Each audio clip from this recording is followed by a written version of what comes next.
내가 왜 이 메달을 받는지조차 잘 모르겠다. 아니, 거짓말이다. 나는 그 이유를 잘 안다. 어쩌다 휠체어를 탄 사람이나 말을 못하는 사람을 보고 내가 저 사람이라면 어떤 느낌일까? 아무리 생각해봐도 도무지 상상이 안 되는 것과 똑같다. 다른 사람들에게는 내가 바로 그 사람이며 지금 강당 안을 가득 채운 모든 사람들에게도 마찬가지일 거다. 하지만 나에게는 나는 그냥 나일 뿐이다. 평범한 나. 그저 내가 된다는 이유로 나에게 메달을 주고 싶다면 좋다. 기꺼이 메달을 받겠다. 스타워즈에서처럼 죽음의 별을 파괴한다거나 하는 대단한 일을 해내지 못했지만 나는 5학년을 성공리에 끝마쳤다. 내가 아니라 해도 그건 쉽지 않은 일이다.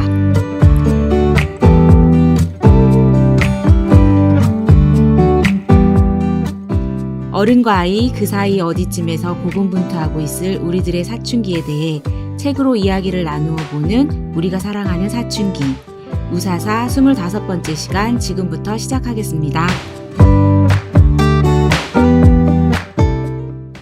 네, 안녕하세요. 우사사 25번째 시간 얌얌쌤입니다.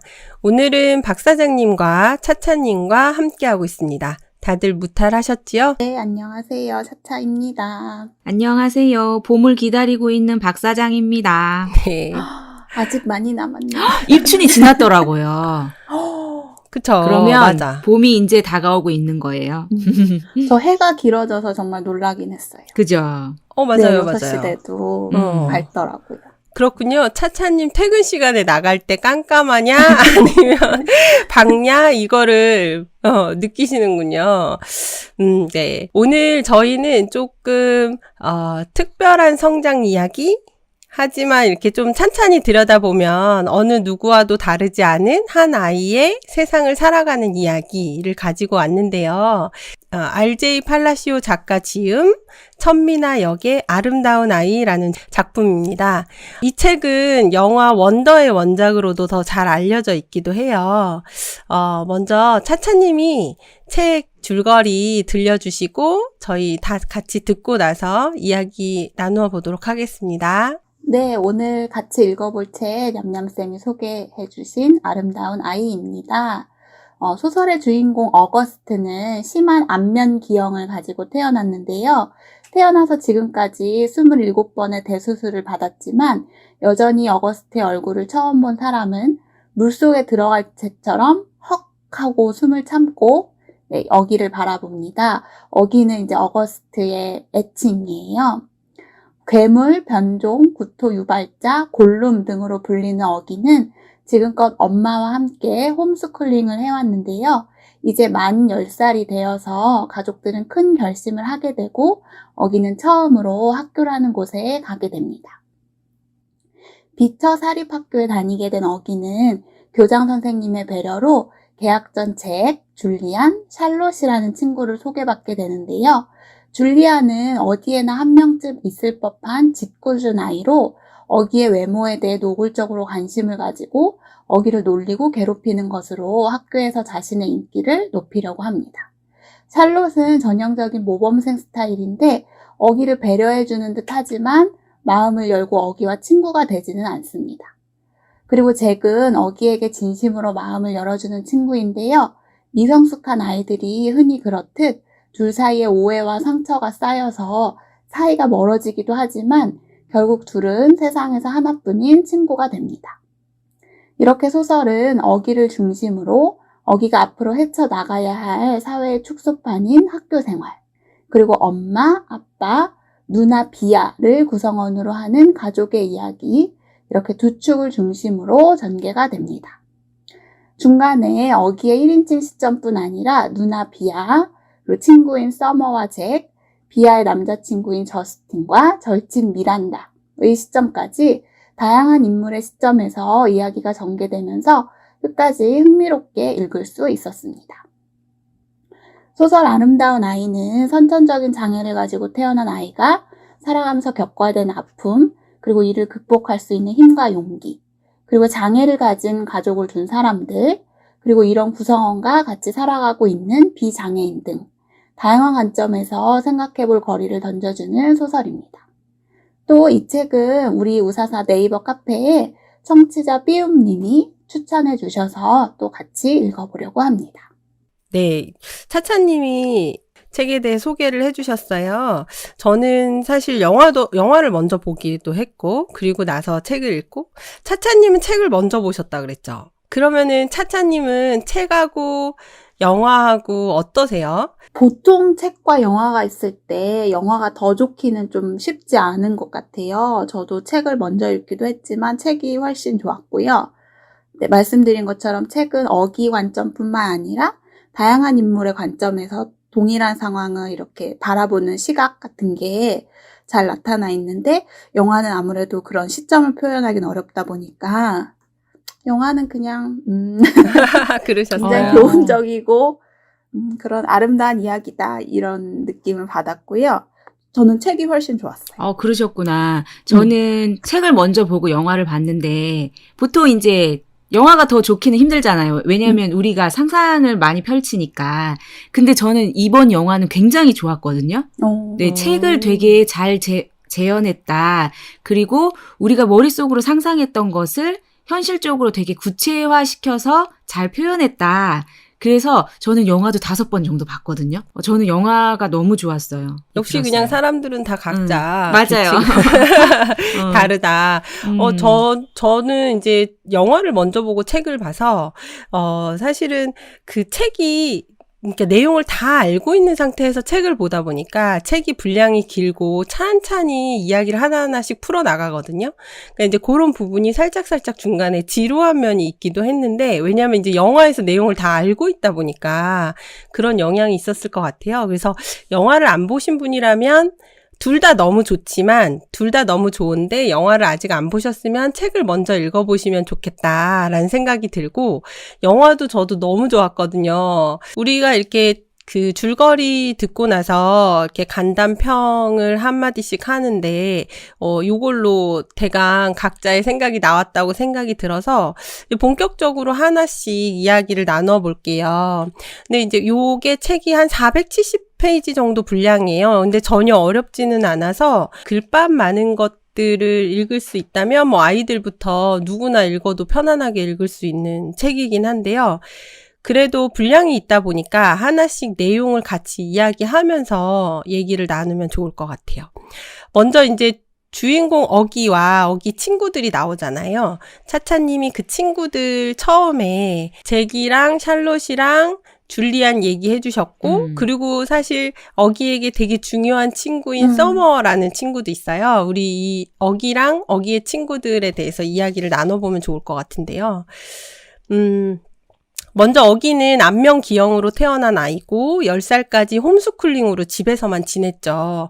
워낙 수술도 너무 많이 했어야 됐고 아프기도 했고, 그래서 이제 학교 입학을 못하고 있다가 부모님이 되게 크게 결심을 하시고 학교에 입학을 시키자라고 해서 이제 중학교에 입학을 하는 것부터 시작이 되는 거예요. 만 10세니까 이제 그때부터 겪는 이야기가 책의 내용이죠.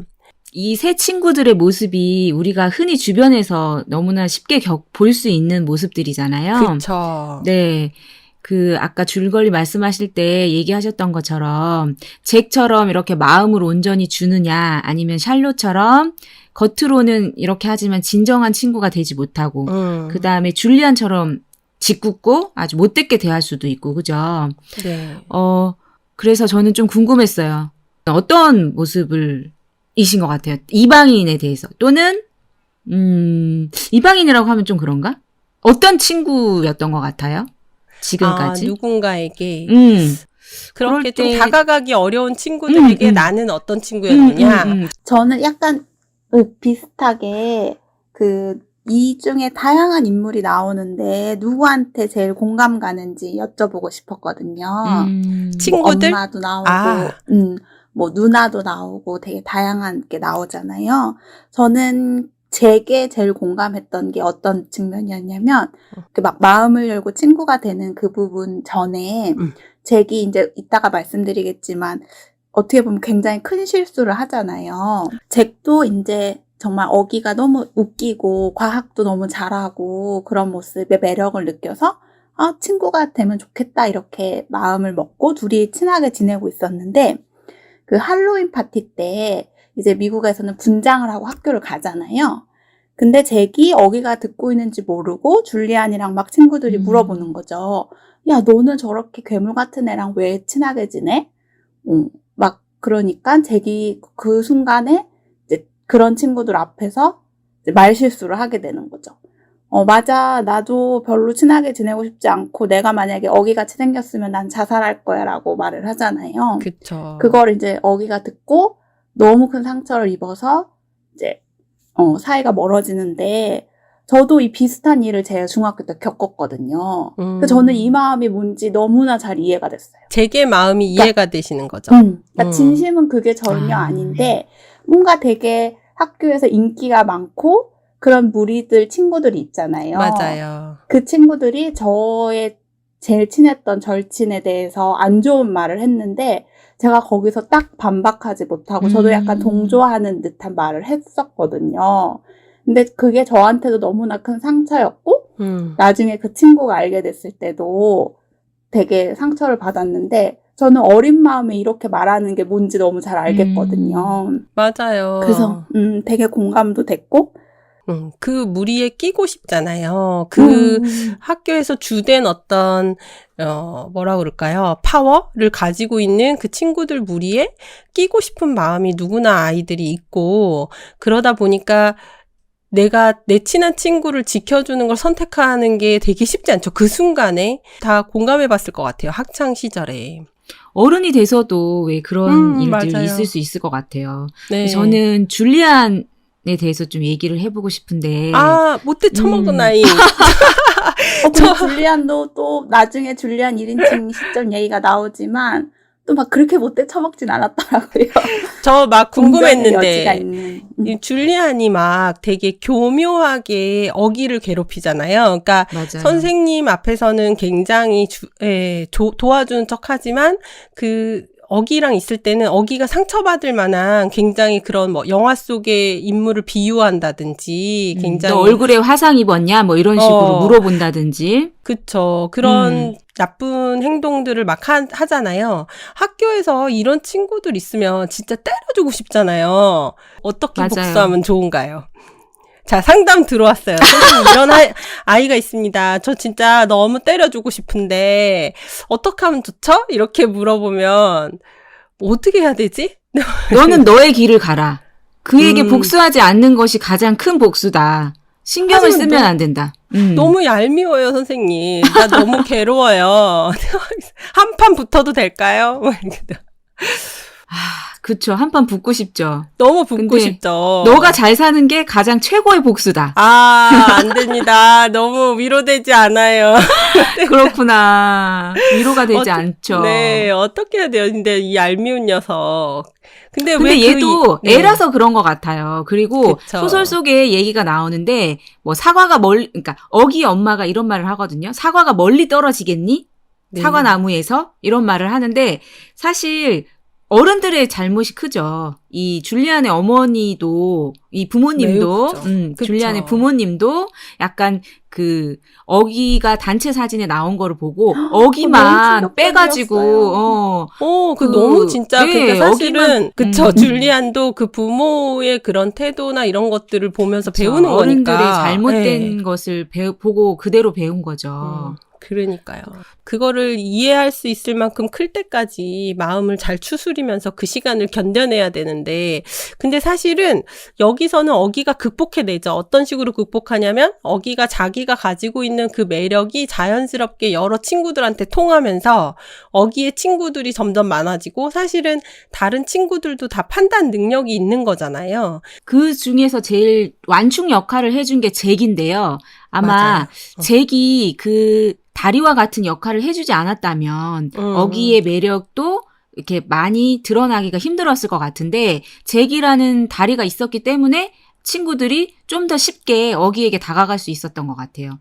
저는 서머라는 여자친구. 썸머도 네, 맞아요. 서머 여자친구가 저는 여기서 너무 귀엽고 매력적이더라고요. 영화를 보셔도 나오지만 곱슬곱슬한 머리에 근데 어기가 처음에 식당에서 이제 식당에서 밥 먹을 때 혼자 앉아 있는데 애들이 다 수군거리면서 피하는데 서머가 어기 앞에 와서 딱 앉아서 그냥 같이 밥을 먹고, 서머는 누가 도와주라는 말을 들은 것도 아니고, 그런데 너무 그 누군가의 흉을 보면서 시끄럽게 떠들고 있는 친구들이 꼴배기 싫은 마음에 이제 그 어기 앞으로 가서 앉아서 밥을 먹었는데, 너무 농담도 잘 통하고 이야기를 하다 보니 정말 친구가 되고 싶은 마음이 들어서 정말 순수하게 친구가 된 친구가 바로 서머잖아요. 그래서 저는 그래서, 서머, 맞아요. 어기한테 그렇게 쿨한 녀석이네 이러면서 서머가 맞아요. 얘기를 해주잖아요. 네. 그때 어기가 마음이 참 좋았을 것 같아요. 저렇게 진심으로 얘기해주는 친구가 없었잖아요. 그래서 서머의 그 말이 되게 인상적이었어요. 너 참 쿨한 녀석이구나 이렇게 얘기할 때. 근데 우리가 여기서 이제 어기의 힘든 마음을 짚기는 해야 될 것 같아요. 사실은 어기가 뭐 농담도 잘하고 과학도 잘하고 이러지만 너무너무 쉽지 않은 시간들을 보내잖아요. 그래서 사람들이 자기를 쳐다보는 거에 익숙해질 법한데도 그거를 견디는 게 어쨌든 쉽지 않을 때가 너무 많고, 친한 친구한테도 상처를 받아야 되고, 그러니까 사실 우리가 스스로 자기 모습을 선택해서 태어나지 않듯이 선택할 수 있었으면 저도 이렇게 태어나지 않았을 텐데 어기도 그걸 선택한 게 아니잖아요. 근데 그런 걸 다 감당해내야 되니까 어떤 질병도 마찬가지고 어떤 장애도 마찬가지고 그냥 갑자기 태어났고 그런 걸 받아들여야 되는 그 과정이 어기한테는 좀 더 혹독한 상태인데, 그게 이제 너무 혹독하죠. 우리가 왜 내가 매일 학교에 가고 내가 매일 출근을 할 때 내가 매일 보는 얼굴이라도 내가 마음에 안 드는 머리 스타일이나 오늘 좀 나 다크서클 이만큼 내려온 것 같아. 맞아요. 그럴 때 나가기 있잖아요. 싫잖아요. 나가기 예. 싫고 그럴 때 왠지 내가 좀 자꾸 작아지는 것 같고, 그런데 그런 상태에서 남들이 나를 쳐다볼 때 내가 이상해서 쳐다보나? 그런 생각 한 번쯤은 하잖아요. 근데 어기는 너무 얼굴이 기형적이기 때문에 그런 눈빛, 그 증오의 눈빛, 미움의 눈빛, 또는 놀라는 눈빛, 무서워하거나 그런 뭐 것들이, 아니면은 경악하는 눈빛, 이런 눈빛을 받는다는 게 도대체 어떤 느낌일까? 내가 아주 작은 나만의 생각으로도 이렇게 소심해지고 작아지는데 그런 게 일상이 되면 정말 너무 소설책에도 나오지만 너무 큰 상처가 될 것 같아요. 상처라고는 말로는 부족할 것 같기도 하고요. 저는 그래서 그 부분에서 시선의 차별 이야기 같이 하고 싶었거든요. 제가 좋아하는 책 중에 차별 감정의 철학이라는 어떤 차별에 대한 철학서가 있는데, 여기에서 이제 다양한 차별을 다뤄요. 우리가 뭐 정말 경제적으로 불이익을 준다거나 아니면은 정말 야 괴물 같은 애 이렇게 언어적으로 차별을 할 수도 있고, 심지어는 뭐 폭행을 할 수도 있잖아요. 장애인에 대해서. 근데 그런 것들은 우리가 문제적이라는 걸 다 인식하고 있는데 사실은 가장 어려운 게 시선의 차별이라는 거예요. 이거는 정말 나 스스로 나는 그렇게 나쁜 사람은 아닌데 라고 생각하는 사람조차도 정말 선천적인 거기 때문에 그런 기형적인 외모를 가진 사람을 보면 놀랄 수가 있잖아요. 근데 이 책에서는 그런 것조차도 정말 반성해야 되는 거고 우리가 그런 걸 어떻게 다뤄야 될지 이런 이야기를 하고 있는데, 그래서 어기한테 살면서 제일 힘들었던 게 뭘까 생각을 해보면, 어기를 보고 대놓고 저 괴물 같은 애 이렇게 하는 사람보다 그 순간순간 익명으로부터 오는 시선들 있잖아요. 깜짝 놀란다든지 딱 쳐다본다든지 하는 그런 것들을 정말 하루에도 수십 번씩 겪었겠구나. 그래서 어기가 2년 동안 우주 헬멧을 쓰고 생활을 했잖아요. 예, 그래서 그 심정이 어떨까. 그쵸. 헬멧을 쓰고서라도 그런 시선을 받고 싶지 않은. 그래서 보면 뭐라고 표현하냐면 이 우주는 오기 풀면에게 결코 녹록하지 않아. 이런 표현이 나오거든요, 책에서. 맞아요. 자기가 자기를 받아들이기도 쉽지 않은데 다른 사람들의 시선까지도 견뎌야 되는 게 오롯이 자기 몫인데, 그게 사실은 어떤 위로도 위로가 되지 않아요. 그러니까 거기 어기가 이런 말을 해요. 엄마는 다정한 말로 내 마음을 위로해 주지만 그 어떤 말로도 내 얼굴은 바꿀 수가 없다. 그러니까 이제 받아들여야 되는 거예요. 그 받아들이는 과정이 너무 어렵고 그걸 어기도 이제 알고 있죠. 어기가 이런 거를 받아들여야만 하는데 받아들이고 그거를 견뎌내는 과정에서 사실은 어기에게 굉장히 큰 힘이 됐던 거는 그 어기의 유머 인 것 같아요. 어기가 자기 자신에 대해서 예를 들어 뭐 이런 거 있죠.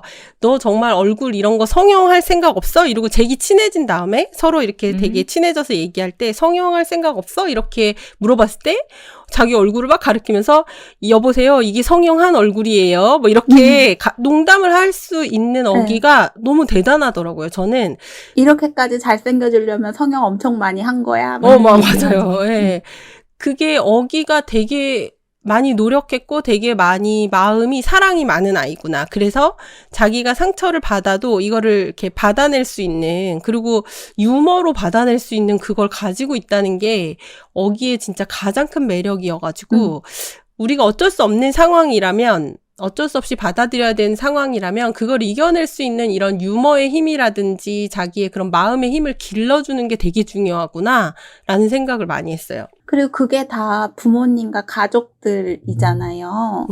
그 아빠가 정말 너무나 자기 아빠랑만 얘기하면 정말 까무러치게 웃는다. 맞아요. 그런 것도 나오고 그 유머는 이제 아빠한테 받은 거고 그리고 아까 냠냠쌤이 되게 중요한 말씀 해주셨는데 엄마가 나를 아무리 사랑해도 내 얼굴은 변하지 않지만 내가 나를 어떻게 생각하냐는 너무나 변하잖아요. 그쵸. 가족들이 정말 그런 사랑을 줬기 때문에 그게 정말 중요한 것 같아요. 네.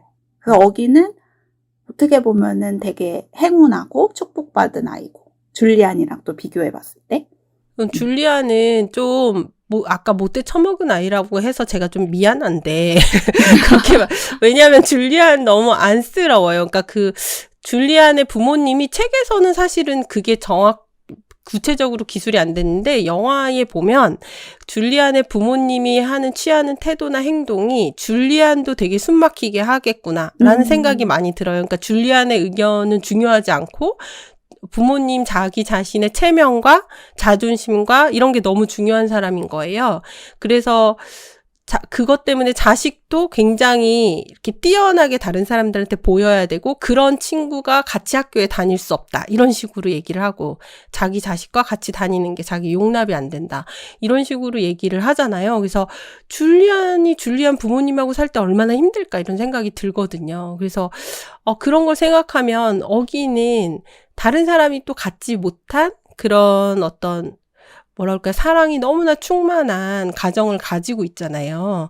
그래서 우주가 되게 불공평하지만은 않구나 그런 생각도 들긴 했어요. 너무 사랑스러운 가정이어가지고 맞아요. 다행이다 싶기도 하고. 네, 그래서 어기의 가족들 얘기할 때 또 누나를 빼놓을 수 없잖아요. 누나 비아. 네. 우리 그러면 이제 두 번째로 가족 이제 얘기를 누나로 좀 해볼까요? 시선으로 좀 돌려볼까요? 네. 그래서 어기 누나 비아에 대해서 좀 박 사장님이 비아는 그러니까 비아는 자신과 자신의 가족을 뭐라고 하냐면 어기라는 행성 주위를 맴도는 어기라는 작은 우주. 태양. 어기라는 태양 주위를 맴도는 행성들이다라고 이렇게 표현하잖아요. 그러니까 모든 것이 어기 중심으로 돌아가는데 근데 또 자기가 되게 예를 들어서 엄마가 연극에 오지 않아서 자기 연극하는 거에 오지 않아서 슬픈다. 그런 슬픔을 내색할 수 없었던 게 붕대를 칭칭 감고 이 주사 바늘을 여러 개 꽂은 아이를 그 동생 어기를 보고 있으면 그런 투정 따위는 할 수가 없다라는 표현을 하거든요. 그러니까 동생 때문에 모든 것을 좀 희생하고 살아야 했던 그런 누나인데요. 그럼에도 불구하고 어기를 너무너무 사랑하죠. 어렸을 때부터. 그렇지만 마음속으로는 그런 결핍이 계속 있는 것 같아요. 엄마는 어기의 엄마이지 비아의 엄마는 아니다. 잠시 비아의 엄마였다가 다시 어기의 엄마로 돌아갔다. 그런 부분도 소설에서 나오거든요.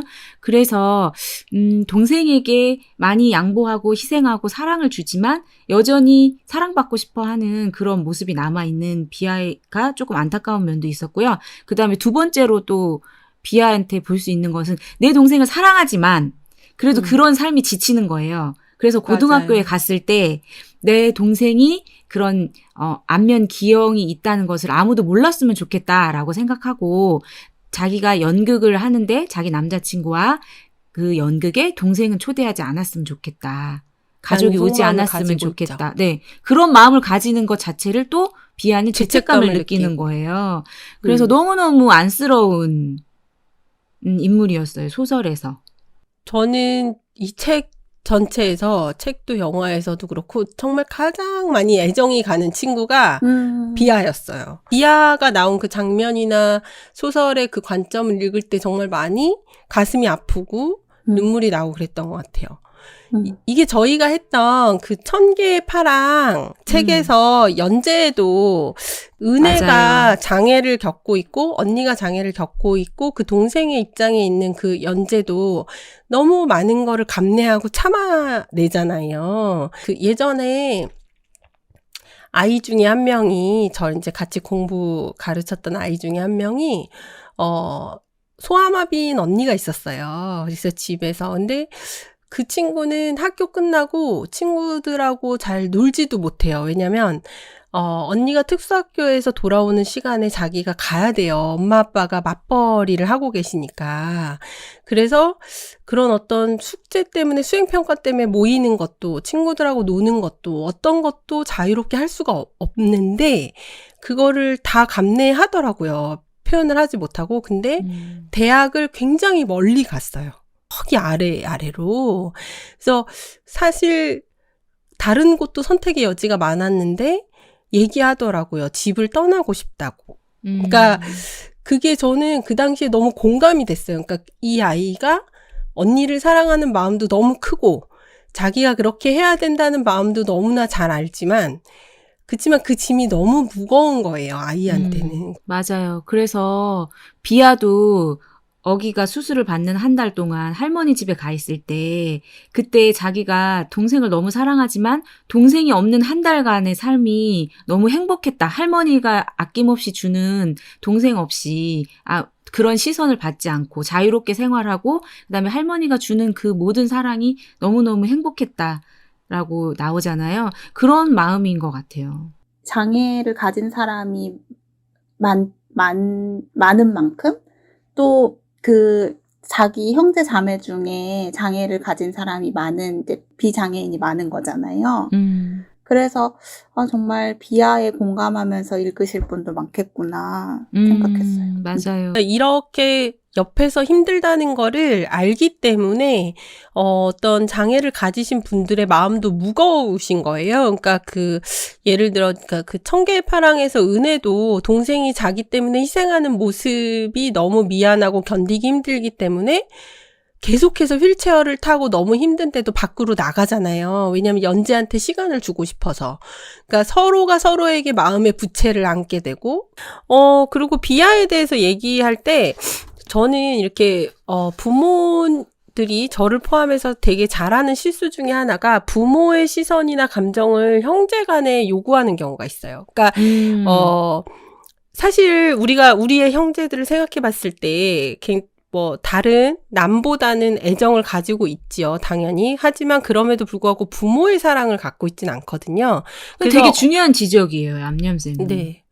그래서 되게 어떻게 보면은 객관적이고 좀 더 상대방을 위한 길을 선택할 수도 있어요, 형제가. 그러니까 근데 부모는 무조건적인 사랑을 주는 존재인데 그게 저는 엄마의 그 시선이나 감정이 비아에게 투영되면서 비아가 엄마처럼 어기를 감싸야 된다는 그런 강박? 그런 어떤 의무감? 이런 거에 많이 시달렸을 거라는 생각이 많이 들고. 근데 이제 소설 속에서는 그 어기의 부모님이 그렇게 비아에게 강요하거나 이런 강요하지는 않죠. 네네, 예. 그런 부분은 나오지 않았는데 우리가 현실에서 생각해 봤을 때 맞아요. 정말 적절한 지적이시고 그다음에 또 우리가 비아와 함께 생각해 봐야 할 게 어기도 이제 성장하면서 친구들과 우리가 앞에서 친구들 얘기를 했지만 친구들과 문제를 많이 겪으면서 성장하잖아요. 근데 비아도 비아의 친구 미란다와 또 문제를 겪으면서 비아 나름대로 또 성장해 가는 부분이 있잖아요.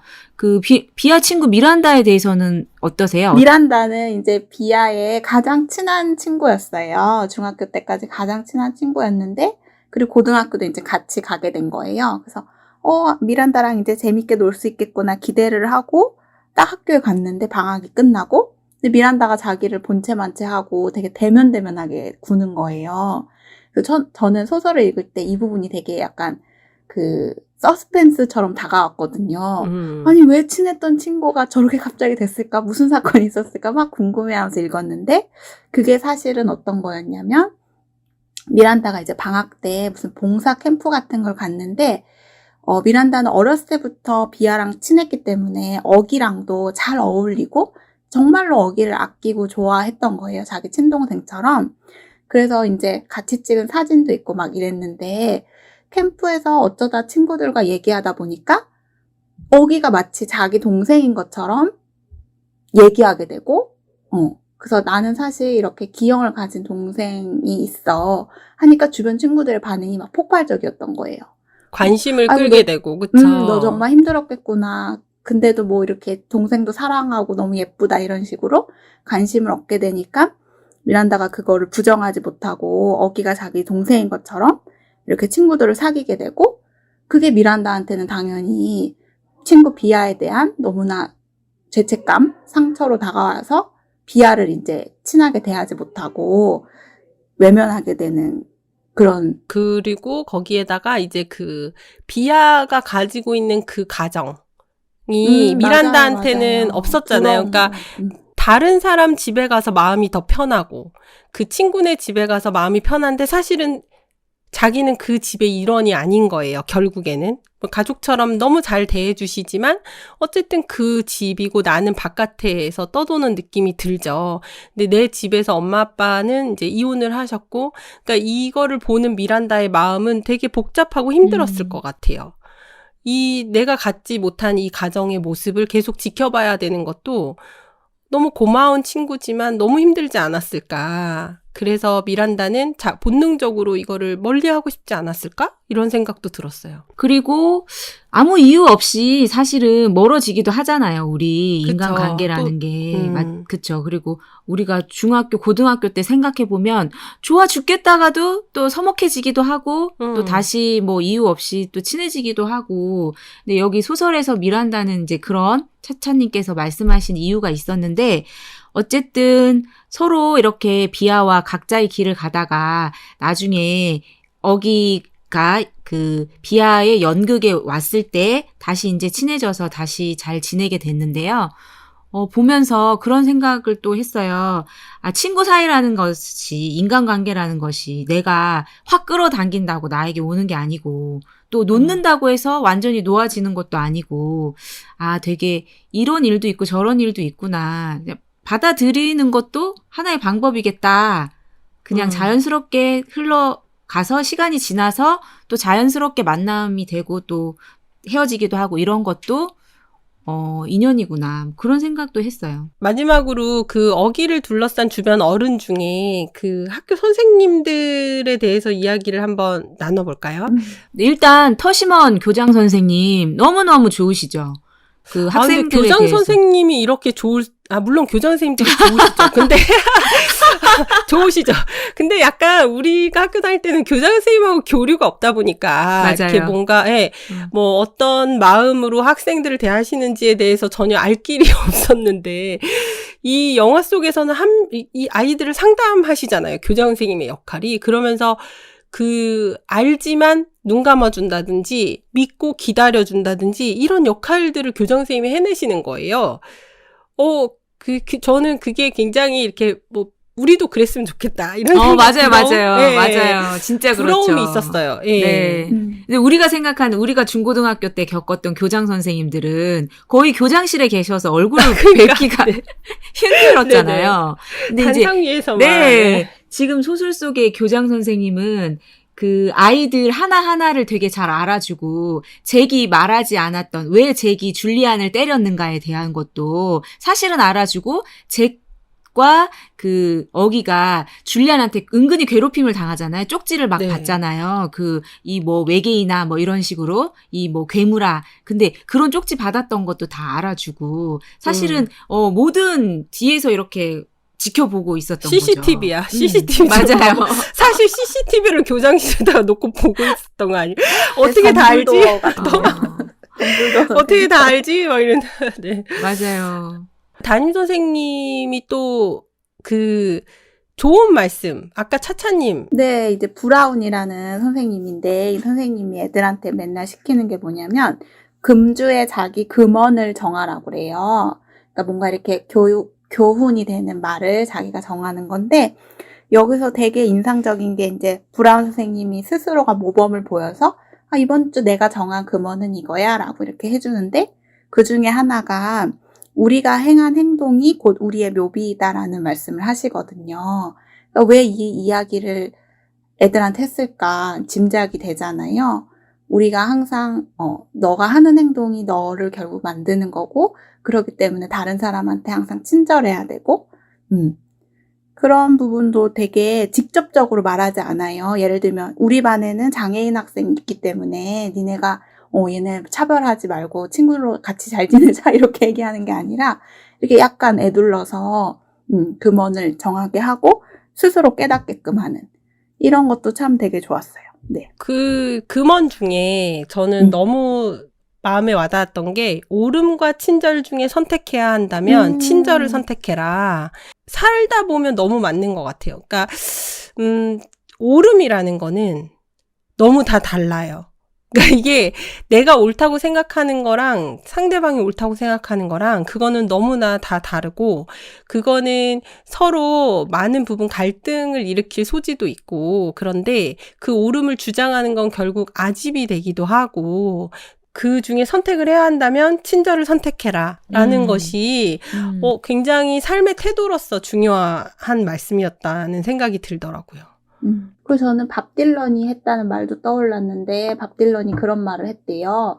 우리는 모두가 다 이 세상에서 자기만의 고통을 가지고 자기 삶을 힘겹게 살아가고 있기 때문에 다른 사람한테 친절해야 돼. 라고 얘기를 해서 되게 공감이 됐어요. 맞아요. 그리고 여기 그 교장 선생님이 마지막에 종업식에서 하는 말에도 필요 이상으로 친절하라고 노력하라. 친절한 공무원으로는 충분하지 않다. 우리는 그쵸. 필요 이상으로 친절을 베풀어야만 합니다. 이런 그 마지막 얘기를 하거든요. 학생들에게. 그래서 이 책 전체를 보면 친절에 대한 얘기를 굉장히 많이 하고 있는 것 같아요. 그러니까 친절이라는 게 사실 내가 마음속 깊이 정말 저 사람을 이해하라거나 사실 그런 게 아니잖아요. 너 마음이 어떻든지 간에 네가 행동은 충분히 선택할 수 있어. 친절한 행동.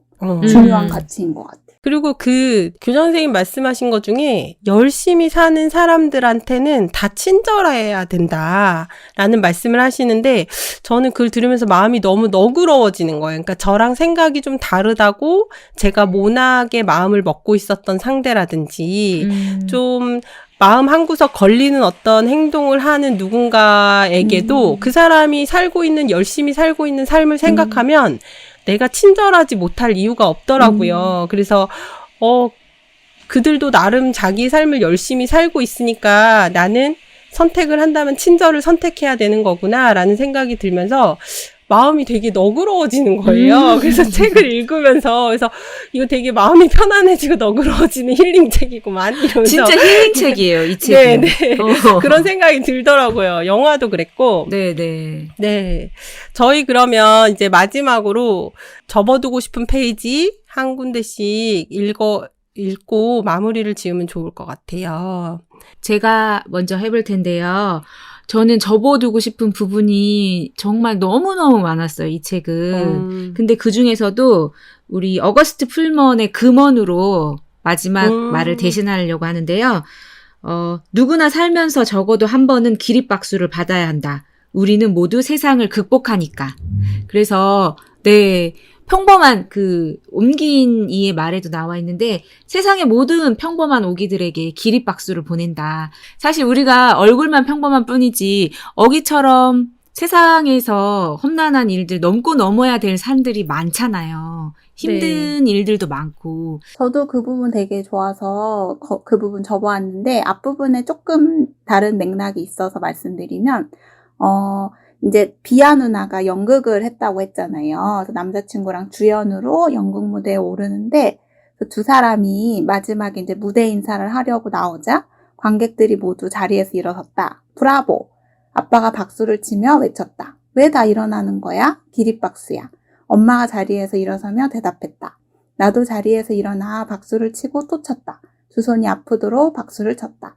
이 많은 사람들이 모두 자리에서 일어나 환호를 보내고 있으니 바로 이 순간 누나와 형이 된다면 얼마나 좋을까. 누구나 일생에 적어도 한 번은 기립박수를 받아야 한다는 그런 법이 있으면 좋겠다. 라고 하는 부분이 박 사장님 말씀하신 맞아요. 누구나 기립박수를 받아야 한다라는 그 부분이었어요. 네. 너무 좋아요. 너무 좋죠. 네. 네. 저는 마지막 옴기니의 말에 천미나 번역가님이 쓰신 글 중에 일부분을 읽어드리고 싶었어요. 뭐냐면 작품은 해피엔딩으로 막을 내렸지만 앞으로 어기의 앞날이 순탄치만은 않을 거라는 사실은 짐작하기 어렵지 않다. 하지만 그럼에도 마음을 놓을 수 있는 까닭은 어느 때고 어기를 응원해주는 이들이 나타나리라 믿기 때문이다. 우리가 사는 이 세상에는 터시먼 교장선생님 말씀대로 여유가 있어서 친절을 베푸는 게 아니라 친절을 선택하는 그런 이들이 많으리라는 그런 믿음이 있기 때문이다. 라는 부분이에요. 저는 이런 친절을 선택하는 것도 중요하고 친절을 선택하는 사람들이 분명 우리 주변에 많이 있다라는 그 믿음도 너무 중요하다고 생각하거든요. 그래서 서로가 서로에 대한 어떤 믿음과 신뢰를 바탕으로 그렇게 꾸려나가는 것 같아요. 삶을.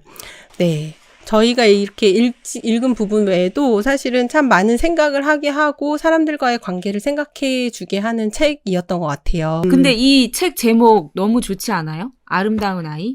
어기를 이렇게 잘 표현할 수가 있을까? 그쵸? 진짜 아름다운 아이다.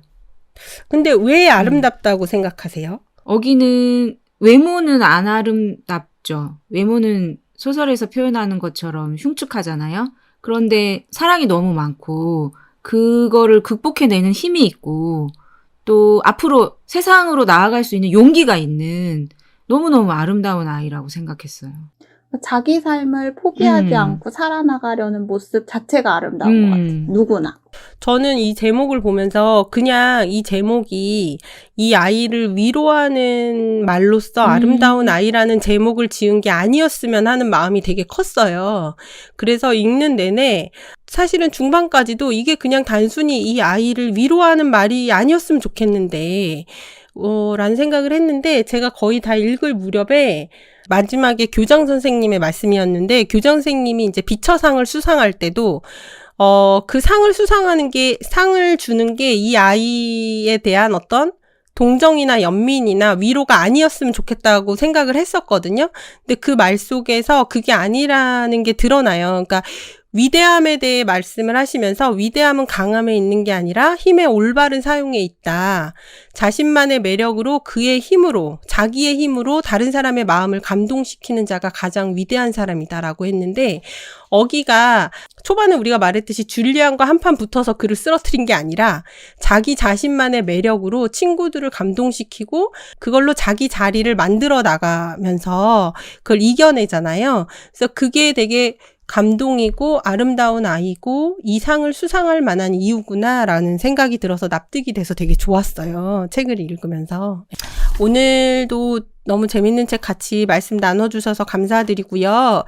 세상에 이렇게 좋은 책이 많다는 게 저는 정말 너무 좋아요. 제가 이 책을 몇 번째 다시 읽으면서 오늘 아침에도 또 다시 읽으면서 아 이렇게 좋은 책이 많구나. 사실 너무 좋았어요. 아 정말 저는 그런 박 사장님하고 얘기할 수 있어서 너무 좋아요. 네, 책을 이렇게 재밌게 읽고 얘기해 줄 수 있는 사람이 내 곁에 있다는 게 얼마나 감사한가. 차차님께도 감사드리고 우리가 이렇게 열심히 사는 한 명 한 명이 각자의 삶을 존중하고 존중받을 수 있는 세상이 되기를 바라는 마음으로 오늘 팟캐스트 마무리 짓도록 하겠습니다. 감사합니다. 다음 시간에 뵐게요. 다음에 만나요. 감사합니다.